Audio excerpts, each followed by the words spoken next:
I'm Annie Laurie Gaylor, and I'm co-president of the Freedom from Religion Foundation. And for the 2025 Secular Day of the Dead, I am honoring FFRF lifetime member Dick Hewetson, who at age 95 chose his own date with destiny, dying by doctor-assisted suicide on July 19th of this year in California. Dick was the cheerfulest man I ever met, and my husband, Dan Barker, who shared Dick's path of going from minister to atheist, can attest that Dick even died cheerfully. I'll talk a little bit more about that in a minute. Dick was born in a suburb of Chicago on March 31st, 1930. He died at Brookdale Senior Living in San Jose, California. As Dick noted in his own obituary, he grew up in a world where homosexuality was considered illegal, immoral, and an illness. For the first 42 years of his life, he did everything to fit in. And that included having a steady girlfriend from the ages of 16 to 20, and eventually choosing the Episcopalian priesthood as a career because he thought he would be accepted as an unmarried man. Dick's favorite joke was that he joined the ministry so he could be among men who put on dresses on Sundays.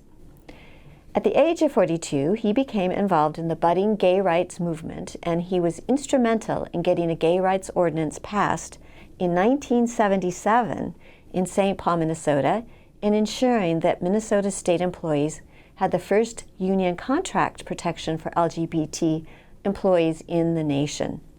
He told us during an interview on Free Thought Radio that he realized the church was getting in the way of doing good.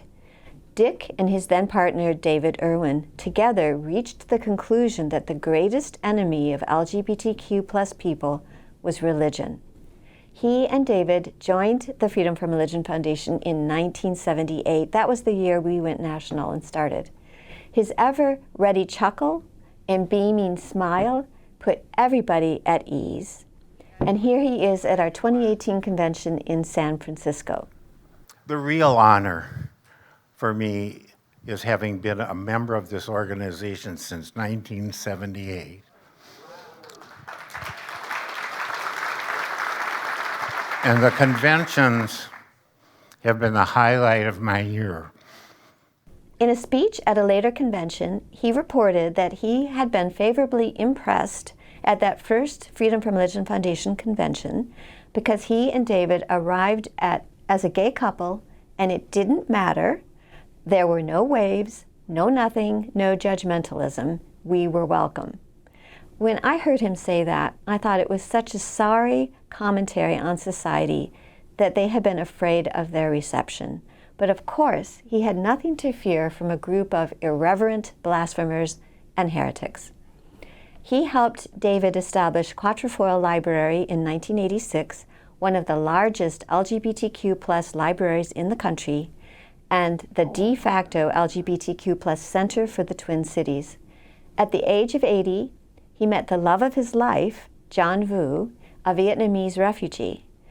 Dick is also survived by cherished friends, including those he met through FFRF's San Francisco chapter.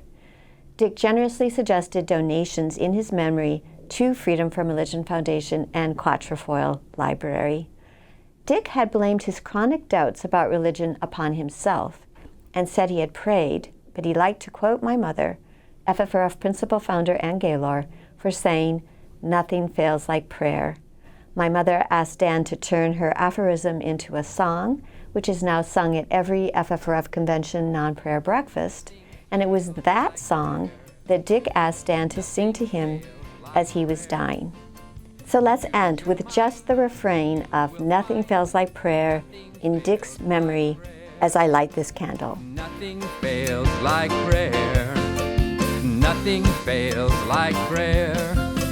Use your mind and you will find that nothing fails like prayer.